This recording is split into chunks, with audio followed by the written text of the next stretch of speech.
Kamala Harris has come out ahead of Donald Trump in the polls after the presidential debate yesterday. Donald Trump is now shying away from a rematch, so far anyway, before an election day.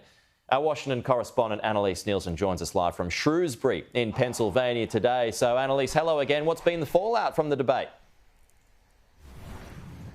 Look, we've been out talking to voters, and while many watched, it doesn't seem like many minds were changed. But first, there is this discussion about whether we'll have a second debate.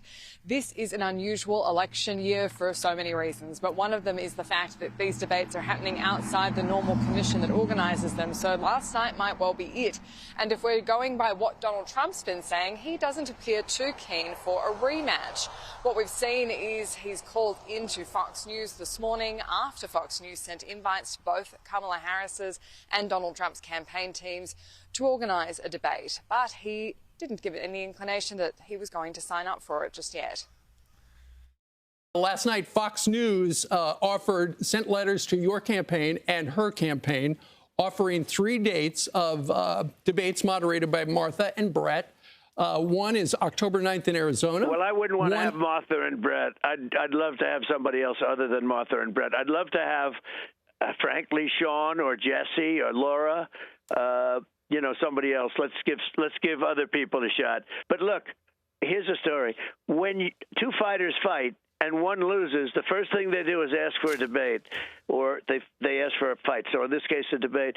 So we had two people. They lost very badly. The first thing they did is ask for a debate, because that's when a fighter loses, he says, I want a rematch. I want a rematch. They always, the losing person, the fighter, the debater, they always ask for a rematch. Pete, the ratings are out, and 57.5 million people watched on TV the debate last night. That's above the 51 million that tuned in for Donald Trump's debate against Joe Biden. So we wanted to speak to voters about what they thought. And here's one voter, a good example of a young person who is planning on voting for Donald Trump in Pennsylvania, not moved by Taylor Swift's endorsement or anything that she saw come out of yesterday's debate. This is my first year voting, so I'm trying to get a feel for how things go and really dig into what the people believe. So, yeah. Who are you going to support then?